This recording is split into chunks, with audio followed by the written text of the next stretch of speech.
예수님이 가르쳐 주신 인생의 시련 속에서도 강하고 견고하게 살아가는 비결. 우리의 힘이 점점 고갈되는 것만 같고 인생의 고난과 시련이 너무 무겁게 느껴질 때가 있습니다. 그런 순간 우리는 다시 일어설 수 있는 힘과 회복력을 어디에서 찾을 수 있을지 고민하게 됩니다. 여기에 복된 소식이 있습니다. 예수님께서는 이미 우리에게 인생의 어떤 어려움 속에서도 강하고 견고하게 살아갈 수 있는 비밀을 가르쳐 주셨습니다. 예수님은 그의 공생애 동안 단지 강함에 대해 말씀하신 것에 그치지 않고 실제로 그의 삶과 행동을 통해 진정한 내면의 힘이 어디에서 오는지를 보여주셨습니다. 평안한 순간부터 극심한 고난의 순간까지 예수님은 우리에게 깊은 교훈을 남기셨습니다. 오늘은 예수님께서 남겨주신 6가지 강인함의 비밀을 살펴보며 어떤 상황 속에서도 흔들리지 않고 견딜 수 있는 믿음의 힘을 함께 나누고자 합니다. 첫 번째 비밀, 언제나 하나님을 신뢰하라. 예수님의 사역 초창기부터 그는 진정한 강함은 전적인 하나님에 대한 신뢰에서 온다고 우리에게 보여주셨습니다. 특히 가장 힘들고 고통스러운 상황 속에서도 말입니다.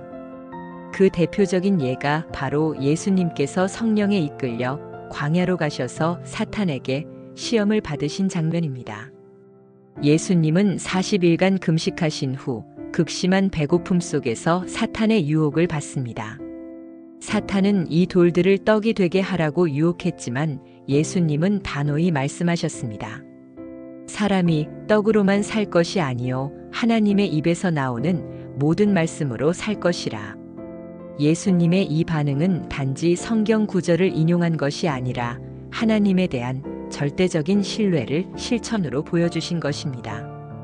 그분은 배고픔이라는 인간의 기본적인 욕구 앞에서도 눈에 보이는 것이 아니라 하나님의 말씀에 자신의 삶을 맡기셨습니다. 이것은 우리에게 다음과 같은 교훈을 줍니다. 우리가 가장 연약해졌을 때 바로 그 순간이 하나님을 가장 깊이 신뢰해야 할 때라는 것입니다. 해결책이 보이지 않을 때, 상황을 내 힘으로 바꿀 수 없을 때 하나님을 신뢰하는 마음이 우리를 강하게 만들어줍니다. 예수님은 폭풍우 속에서든 사람들의 거센 반대 속에서든 언제나 하나님의 뜻에 흔들림 없이 의지하셨습니다. 요한복음 6장 38절에서 예수님은 이렇게 말씀하십니다. 내가 하늘에서 내려온 것은 내 뜻을 행하려 함이 아니요 나를 보내신 이의 뜻을 행하려 함이라.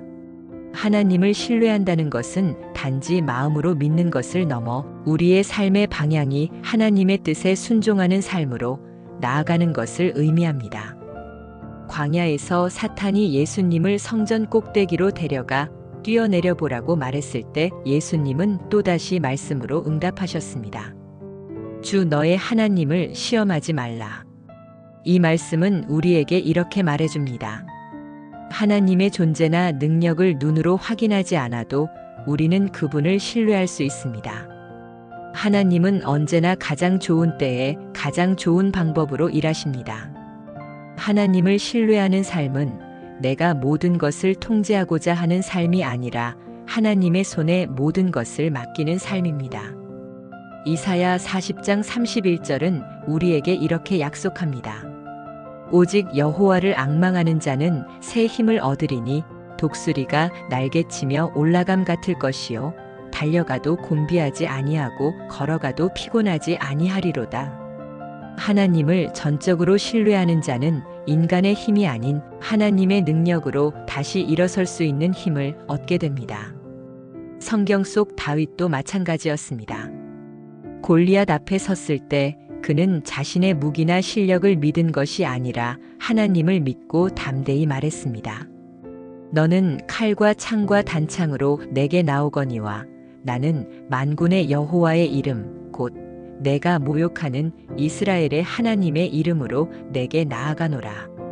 우리 삶 속의 골리앗들, 재정 문제, 질병, 관계의 위기, 그 모든 것 앞에서도 우리는 기억해야 합니다. 우리의 힘이 아닌 하나님의 능력이 우리를 이기게 하신다는 사실을 말입니다. 잠언 3장 5절에서 6절은 이렇게 말합니다. 너는 마음을 다하여 여호와를 신뢰하고 내 명철을 의지하지 말라. 너는 범사의 그를 인정하라. 그리하면 내 길을 지도하시리라. 두 번째 비밀, 끊임없이 기도하라.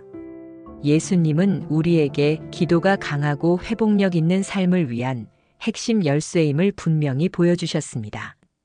기도는 단순한 가르침이 아니라 예수님 자신의 삶 속에서 끊임없이 실천하신 습관이었습니다. 공생애가 시작되면서부터 예수님은 결정적인 순간마다 조용히 기도하러 물러나셨습니다.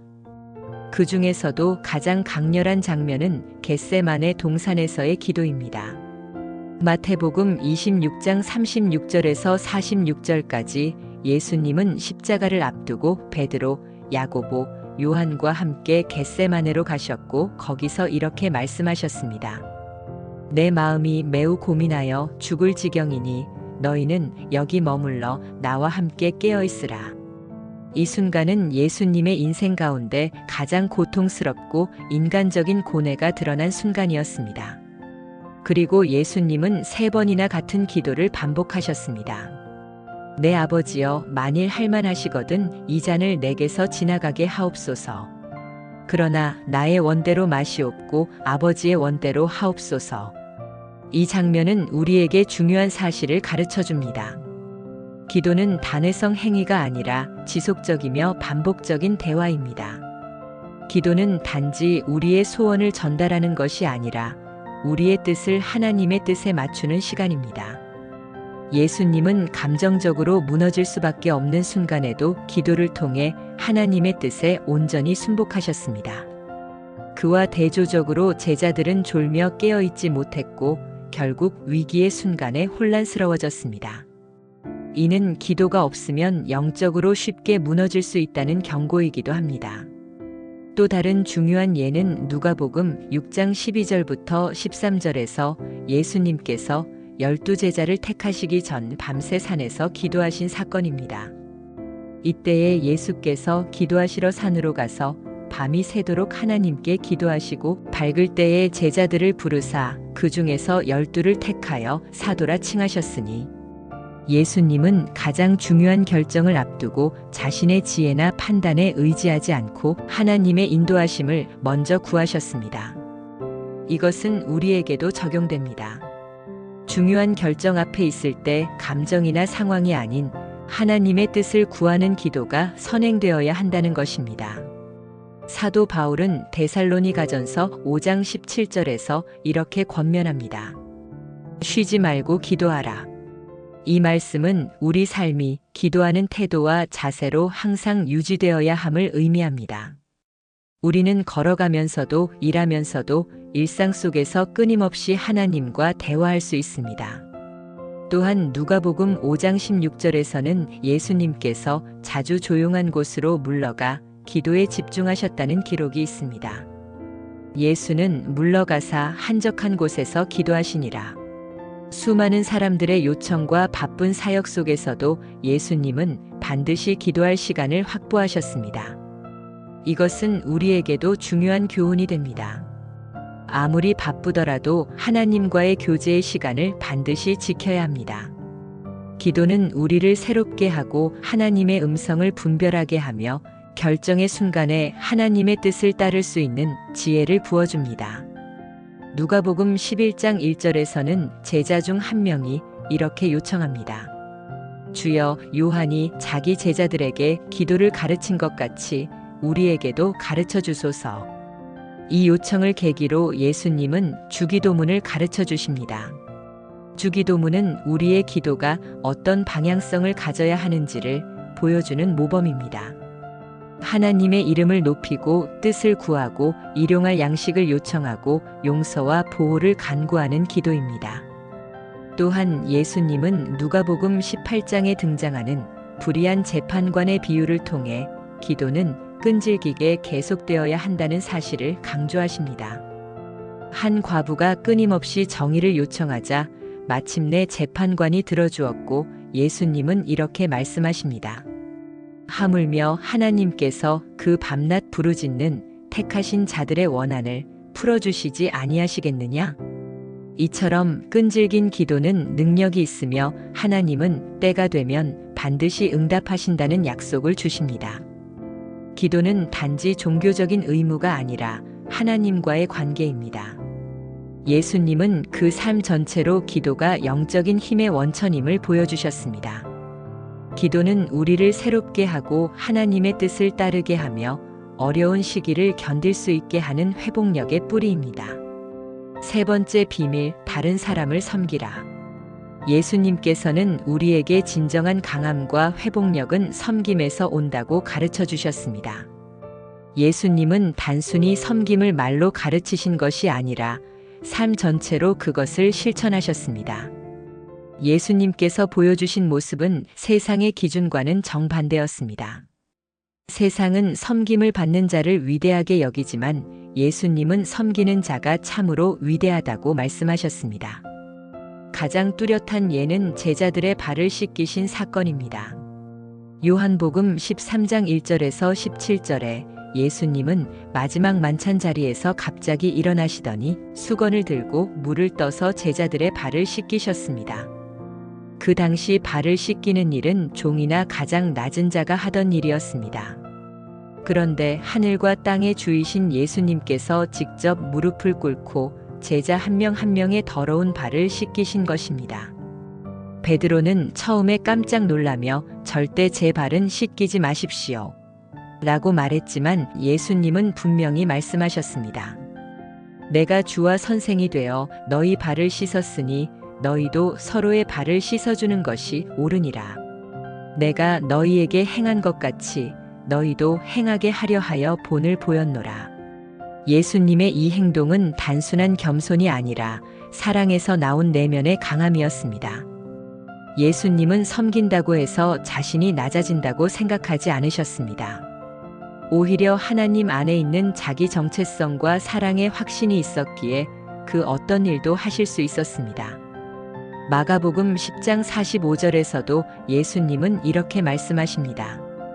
인자가 온 것은 섬김을 받으려 함이 아니라 도리어 섬기려 하고 자기 목숨을 많은 사람의 대속물로 주려 함이라. 섬김은 우리를 영적으로 강하게 만듭니다. 왜냐하면 우리의 시선을 자신의 문제에서 다른 사람의 필요로 옮겨가기 때문입니다. 우리가 누군가를 도울 때 놀랍게도 내 안의 고통이나 연약함이 치유되고 회복되는 은혜를 경험하게 됩니다. 갈라디아서 6장 9절에서 10절은 이렇게 말합니다. 우리가 선을 행하되 낙심하지 말지니 포기하지 아니하면 때가 이름에 거두리라. 그러므로 우리는 기회 있는 대로 모든 이에게 착한 일을 하되 특히 믿음의 가정들에게 하자. 섬김은 단지 사역의 수단이 아니라 하나님 나라를 이 땅에서 실현하는 삶의 방식입니다. 예수님은 또한 마태복음 14장에서 오병이어의 기적을 통해 한 아이의 작은 도시락으로 5,000명을 먹이셨습니다. 그 상황은 제자들조차 사람들을 보내십시오라고 말할 만큼 불가능해 보였지만 예수님은 너희가 먹을 것을 주라고 말씀하시며 직접 섬기셨습니다. 자원이 부족해 보일지라도 예수님은 항상 하나님께서 공급하실 것을 믿고 기꺼이 다른 사람을 섬기셨습니다. 이것은 우리에게도 도전이 됩니다. 섬김은 내가 넉넉해서 하는 것이 아니라 하나님을 신뢰하며 내 것을 나눌 때 시작됩니다. 또한 섬김은 겸손을 배우는 훈련이기도 합니다. 빌립보서 2장 3절에서 4절에서는 사도 바울이 이렇게 권면합니다. 아무 일에든지 다툼이나 허영으로 하지 말고 오직 겸손한 마음으로 각각 자기보다 남을 낮게 여기고 각각 자기 일을 돌아볼 뿐더러 다른 사람들의 일도 돌보아 나의 기쁨을 충만하게 하라. 이 말씀처럼 우리는 섬김을 통해 자신의 유익이 아닌 타인의 유익을 우선시하는 사랑의 삶을 배우게 됩니다. 그리고 이것이 바로 예수님의 삶을 따라 사는 길입니다. 예수님은 대가를 바라지 않고 섬기라고도 말씀하셨습니다. 누가복음 6장 35절에서 이렇게 말씀하십니다. 너희는 원수를 사랑하고 선대하며 아무것도 바라지 말고 꾸어주라. 그래하면 너희 상이 클 것이요 지극히 높으신 이의 아들이 되리니. 섬김은 우리가 하나님의 자녀임을 나타내는 증거입니다. 인정받지 않아도 보답을 받지 않아도 계속해서 선을 행할 수 있는 힘, 그것이 바로 회복 탄력성의 본질입니다. 마태복음 25장에서는 예수님께서 말씀하십니다. 내가 줄일 때에 너희가 먹을 것을 주었고 목마를 때에 마시게 하였고 나그네 되었을 때에 영접하였고 너희가 여기 내 형제 중에 지극히 작은 자 하나에게 한 것이 곧 내게 한 것이니라. 예수님은 우리가 사람을 섬길 때 곧 그분을 섬기는 것이라고 하셨습니다. 섬김은 우리를 영적으로 성장하게 하고 예수님과 더 깊은 교제를 나누게 하며 우리 자신도 치유되도록 이끌어줍니다. 히브리서 6장 10절은 이렇게 우리를 격려합니다. 하나님은 불의하지 아니하사 너희 행위와 그의 이름을 위하여 나타낸 사랑 곧 너희가 성도를 섬긴 것과 이제도 섬기고 있는 것을 잊지 아니하시느니라. 섬김은 예수님의 본이자 우리가 영적으로 강해지고 회복될 수 있는 가장 강력한 길입니다. 세상이 말하는 성공이 아닌 하나님께 인정받는 삶, 예수님처럼 낮아져서 사랑으로 섬기는 삶이 진정한 위대함입니다. 네 번째 비밀, 어려운 상황에서도 믿음을 지켜라. 예수님께서는 이 땅에서의 삶을 통해 믿음이야말로 가장 어두운 시기를 견디는 힘이라는 것을 몸소 보여주셨습니다. 평온한 때가 아니라 두려움과 위기의 순간에 오히려 믿음은 그 진가를 드러냅니다. 폭풍 속에서의 평안. 마태복음 8장 23절에서 27절에서는 예수님과 제자들이 갈릴리 바다를 건널 때 큰 폭풍을 만나는 장면이 나옵니다. 배는 금방이라도 뒤집힐 듯 했고 제자들은 두려움에 떨며 외쳤습니다. 주여, 우리를 구원하소서. 우리가 죽겠나이다. 그때 예수님께서는 일어나셔서 바람과 파도를 꾸짖으시고 말씀하셨습니다. 어찌하여 무서워하느냐, 믿음이 적은 자들아. 예수님은 폭풍을 잠잠케 하시기 전에 먼저 그들의 믿음 부족을 지적하셨습니다. 이 사건은 우리에게 분명히 말해줍니다. 믿음은 문제를 사라지게 하기 전에 먼저 우리의 마음에 평안을 가져옵니다. 예수님은 배 안에서 주무시고 계셨습니다. 그분은 하나님 아버지를 전적으로 신뢰하셨기 때문에 두려움이 없었습니다. 우리도 마찬가지입니다. 믿음은 폭풍을 없애는 힘이기도 하지만 그보다 먼저 폭풍 속에서도 흔들리지 않는 내면의 평안을 주는 능력입니다. 믿음은 기적을 끌어오는 통로. 마가복음 5장 25절에서 34절에서는 12년간 혈루증을 앓던 한 여인이 등장합니다. 많은 의사에게 치료를 받았지만 차도가 없었고 재산도 다 잃은 상태였습니다. 그런데 그녀는 이렇게 마음먹었습니다. 내가 그의 옷자락만 만져도 구원을 받으리라. 그녀는 수많은 사람들 사이를 뚫고 나아가 예수님의 옷자락을 만졌고 그 즉시 병이 나았습니다. 예수님은 그녀에게 이렇게 말씀하셨습니다. 딸아, 내 믿음이 너를 구원하였으니 평안히 가라. 내 병에서 놓여 건강할지어다. 이 장면은 우리에게 말해줍니다. 믿음은 단순한 희망이 아닙니다. 믿음은 하나님의 능력을 붙드는 손입니다. 겨자씨 같은 믿음이라도. 예수님은 마태복음 17장 20절에서 이렇게 말씀하셨습니다. 너희에게 겨자씨 한 알만한 믿음이 있으면 이 산을 명하여 여기서 저기로 옮겨지라 하여도 옮겨질 것이요 너희가 못할 것이 없으리라. 겨자씨는 작지만 자라면 큰 나무가 되는 씨앗입니다. 예수님은 말씀하십니다. 믿음의 크기보다 중요한 것은 믿음의 방향입니다. 우리의 믿음이 하나님께 향하고 있다면 아무리 작아 보여도 산도 옮길 수 있습니다. 믿음은 혼란 속에서도 평안을 준다. 요한복음 14장 27절에서 예수님은 십자가를 앞두고 제자들에게 말씀하십니다. 평안을 너희에게 끼치노니 곧 나의 평안을 너희에게 주노라. 내가 너희에게 주는 것은 세상이 주는 것과 같지 아니하니라. 너희는 마음에 근심하지도 말고 두려워하지도 말라. 예수님께서 주시는 평안은 상황에 흔들리지 않는 평안, 오직 믿음에서 나오는 참된 평안입니다. 인내하는 믿음의 본보기들. 예수님은 큰 믿음을 가진 자들을 칭찬하셨습니다. 마태복음 15장 22절에서 28절에서는 가나안 여인이 예수님께 간절히 간구하며 말합니다. 주 다윗의 자손이여, 나를 불쌍히 여기소서. 내 딸이 귀신 들려 괴로워합니다. 처음엔 예수님께서 응답하지 않으셨지만 그녀는 끝까지 포기하지 않고 간구했습니다. 결국 예수님께서 말씀하십니다. 여자여, 내 믿음이 크도다. 내 소원대로 되리라. 마태복음 15장 28절. 믿음은 하나님의 침묵 속에서도 계속 나아가는 힘입니다. 히브리서 11장 1절은 믿음을 이렇게 정의합니다. 믿음은 바라는 것들의 실상이요, 보이지 않는 것들의 증거니. 죽음조차 넘는 믿음. 요한복음 11장에서 예수님은 죽은 나사로를 살리시기 전 마르다에게 이렇게 물으십니다. 나는 부활이요 생명이니 나를 믿는 자는 죽어도 살겠고 이것을 내가 믿느냐? 마르다는 주여, 내가 믿나이다라고 고백하고 예수님은 그 믿음을 따라 죽은 나사로를 다시 살리십니다. 믿음은 단지 문제 해결의 도구가 아니라 하나님의 계획을 신뢰하고 그분과 동행하는 삶의 자세입니다. 믿음은 고난을 없애주진 않지만 고난을 이길 수 있게 해줍니다. 믿음은 흔들리는 세상 속에서 견고한 뿌리가 되어주고 하나님의 시선으로 미래를 바라보게 합니다. 예수님처럼 우리도 믿음을 가지고 나아갈 때 하나님의 능력이 우리의 삶에 역사하심을 경험하게 됩니다. 5번째 비밀, 진심으로 용서하라. 예수님께서는 용서야말로 진정한 영적 강함과 회복력의 표현이라고 말씀하셨습니다. 용서는 말처럼 쉬운 일이 아닙니다. 특히 우리가 깊이 상처받았을 때 마음을 열어 상대를 용서한다는 것은 우리 힘만으로는 불가능한 일입니다.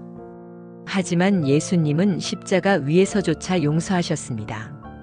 누가복음 23장 34절에서 십자가에 못 박히신 예수님께서는 이렇게 기도하셨습니다. 아버지, 저들을 사하여 주옵소서. 자기들이 하는 것을 알지 못함이니이다. 상상할 수 없는 고통 속에서도 예수님은 자기를 죽이려는 자들을 용서하셨습니다. 이 장면은 우리에게 다음과 같이 말합니다. 용서는 상황이나 감정에 따라 결정하는 것이 아니라 하나님의 은혜에 근거한 선택이라는 것입니다. 용서는 약함이 아닌 강함의 표현. 우리가 누군가를 용서할 때 그것은 우리가 약해서가 아니라 하나님을 신뢰하기 때문에 가능한 일입니다. 예수님은 마태복음 6장 14절에서 15절에서 이렇게 말씀하셨습니다. 너희가 사람의 잘못을 용서하면 너희 하늘 아버지께서도 너희를 용서하시려니와 너희가 사람의 잘못을 용서하지 아니하면 너희 아버지께서도 너희 잘못을 용서하지 아니하시리라. 이 말씀은 용서가 단순한 감정 처리가 아니라 하나님과의 관계에 있어 핵심적인 신앙 행위임을 말해줍니다. 하나님께 받은 은혜를 기억하는 자는 다른 사람도 용서할 수 있습니다. 용서는 우리 자신을 자유케 한다. 용서하지 않으면 우리는 상처, 분노, 쓴뿌리, 그리고 미움의 감옥에 갇히게 됩니다. 하지만 용서는 우리를 그 감정의 포로 상태에서 자유롭게 해주는 열쇠입니다. 예수님은 마태복음 18장에서 베드로가 질문하자 이렇게 답하십니다. 7번까지 용서하면 되겠습니까? 예수님은 대답하셨습니다. 7번뿐 아니라 70번씩 7번이라도 하라. 이는 계산의 문제가 아니라 용서에는 한계가 없다는 것을 강조하신 것입니다. 하나님께서 우리를 매번 용서하시는 것처럼 우리도 끊임없이 용서하는 삶으로 부름받았습니다. 요셉의 용서, 진정한 회복의 본보기. 구약에서 요셉은 형제들의 배신으로 노예로 팔려가고 감옥에 갇히는 고난을 겪었지만 애굽의 총리가 된 후 복수하지 않고 형제들을 용서하고 도와줍니다. 그는 이렇게 말합니다.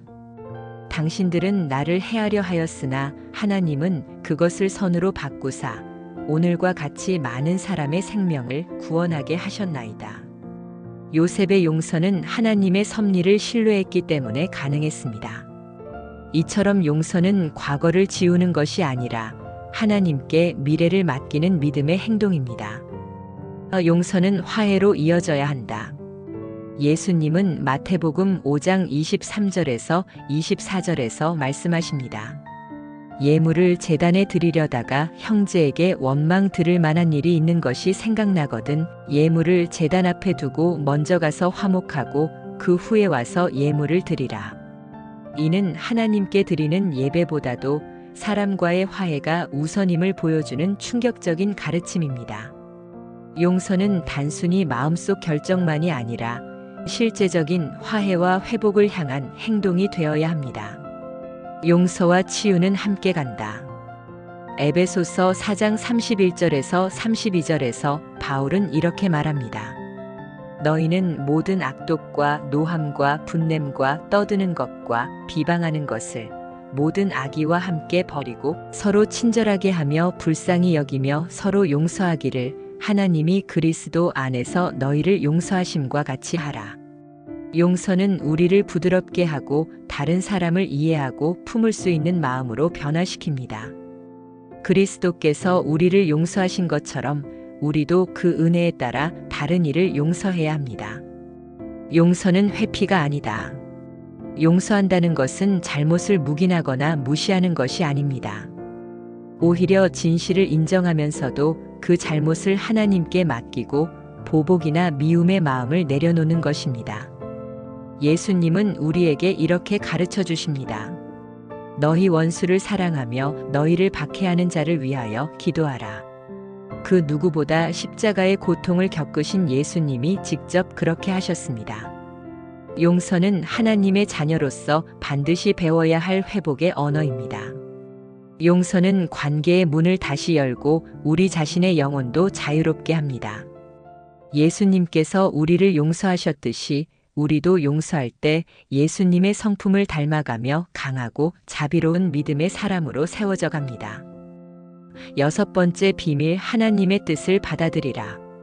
예수님께서는 삶 전체를 통해 진정한 영적 강인함과 회복력은 하나님의 뜻에 온전히 순복하는 데서 나온다는 진리를 보여주셨습니다. 그분은 하나님의 뜻을 단지 말로 가르치신 것이 아니라 고통과 희생이 요구되는 상황 속에서도 철저히 아버지의 뜻에 순종하는 삶을 사셨습니다. 겟세마네의 기도, 완전한 순복의 본보기. 예수님께서 십자가를 앞두고 겟세마네 동산에서 드린 기도는 우리 모두에게 믿음의 길이 무엇인지 분명히 보여주는 장면입니다. 누가복음 22장 42절에서 예수님은 이렇게 기도하셨습니다. 아버지여, 만일 아버지의 뜻이거든 이 잔을 내게서 옮기시옵소서. 그러나 내 원대로 마시옵고 아버지의 원대로 되기를 원하나이다. 이 기도는 예수님의 인간적인 고통과 두려움, 그리고 그보다 더 큰 아버지의 뜻에 대한 철저한 신뢰를 동시에 보여줍니다. 예수님은 고난이 싫어서가 아니라 하나님의 계획이 더 크고 완전하다는 것을 믿었기 때문에 순종하셨습니다. 아브라함과 이삭, 순종의 시험. 구약에서 하나님께서 아브라함에게 이삭을 번제로 바치라고 하신 장면 창세기 22장은 하나님의 뜻을 받아들이는 것이 얼마나 신뢰를 요하는 일인지를 보여줍니다. 아브라함은 끝까지 순종했고 하나님은 그 믿음을 보시고 대신 제물로 순양을 준비하셨습니다. 이 사건은 우리에게 말해줍니다. 하나님의 뜻을 받아들이는 삶에는 때로 이해할 수 없는 고통의 과정이 있지만 그 끝에는 반드시 하나님의 선하신 계획과 예비된 은혜가 있다는 것입니다. 우리의 계획대 하나님의 인도. 잠언 16장 9절은 이렇게 말씀합니다. 사람이 마음으로 자기의 길을 계획할지라도 그의 걸음을 인도하시는 이는 여호와시니라. 우리는 미래를 계획하고 인생을 설계합니다. 그러나 하나님은 우리의 모든 걸음을 주관하시는 분이십니다. 우리의 계획이 무너질 때가 있어도 그것은 더 나은 하나님의 길이 열리는 순간일 수 있습니다. 물 위를 걷는 베드로, 시선을 주님께 고정하라. 마태복음 14장에서 예수님은 베드로를 물 위로 부르십니다. 베드로는 처음에는 예수님을 바라보며 물 위를 걷지만 바람과 파도를 보자 두려움에 빠져 물에 가라앉기 시작합니다. 예수님은 손을 내밀어 그를 붙잡으시며 말씀하십니다. 믿음이 작은 자여, 왜 의심하였느냐? 이 장면은 우리에게 말합니다. 하나님의 뜻을 받아들인다는 것은 눈앞의 현실보다 예수님을 더 신뢰하고 바라보는 것입니다. 상황이 우리를 흔들어도 주님께 시선을 고정할 때 우리는 침몰하지 않고 끝까지 걸어갈 수 있습니다. 기다림도 하나님의 뜻이다. 시편 27장 14절에서 이렇게 말합니다. 너는 여호와를 기다릴지어다. 강하고 담대하며 여호와를 기다릴지어다. 하나님의 뜻을 받아들인다는 것은 지금 당장 모든 것이 풀리지 않더라도 하나님의 시간과 계획을 신뢰하며 기다릴 수 있는 믿음을 갖는 것입니다. 기다림은 연단이며 동시에 우리의 믿음을 성숙하게 만드는 하나님의 훈련입니다. 욥의 고백, 고통 속에서도 신뢰하라. 욥은 모든 것을 잃었지만 이렇게 고백합니다. 여호와께서 주셨고 여호와께서 거두셨으니 여호와의 이름이 찬송을 받으실지니이다. 욥은 하나님의 뜻이 자신이 겪는 고통조차 포함된 큰 그림임을 믿었습니다. 결국 하나님은 그에게 모든 것을 회복시켜 주셨고 욥은 고통을 통해 더 깊은 하나님과의 관계를 얻게 되었습니다. 주기도문 속의 순복. 예수님은 주기도문에서 이렇게 가르치셨습니다. 아버지의 뜻이 하늘에서 이루어진 것 같이 땅에서도 이루어지이다. 우리는 기도할 때마다 하나님의 뜻이 내 삶에 이루어지기를 구해야 합니다.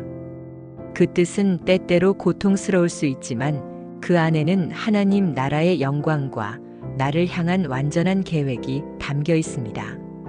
결론, 하나님의 뜻은 언제나 선하다. 로마서 8장 28절은 우리에게 약속합니다.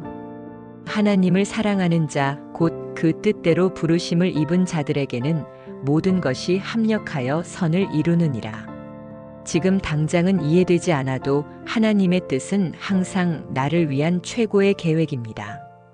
예수님께서 보여주신 것처럼 하나님의 뜻에 순복할 때 우리는 세상이 줄 수 없는 평안과 회복의 능력을 얻게 됩니다. 마무리 요약. 지금까지 예수님께서 우리에게 남겨주신 강하고 회복력 있는 삶을 위한 6가지 비밀을 살펴보았습니다. 하나님을 전적으로 신뢰하라. 끊임없이 기도하라. 사랑으로 다른 사람을 섬기라. 어려운 때일수록 믿음을 지켜라. 진심으로 용서하라. 하나님의 뜻을 온전히 받아들이라. 이 가르침들은 단지 좋은 말이 아니라 예수님께서 삶으로 증명하신 진리이며 우리 모두의 삶을 변화시키는 능력입니다. 하나님 안에서 강건한 삶을 살고자 한다면 이 6가지 원칙을 삶 속에서 실천해 보십시오. 그때 우리는 어떤 상황 속에서도 무너지지 않는 믿음의 사람으로 서게 될 것입니다. 이 메시지가 마음에 와 닿으셨다면 주변 분들과 나누어 보세요. 함께 예수님의 빛을 전하며 믿음 안에서 서로를 강하게 세워나가는 공동체가 되길 축복합니다. 하나님께서 여러분의 삶에 강한 힘과 평안을 부어주시길 기도합니다.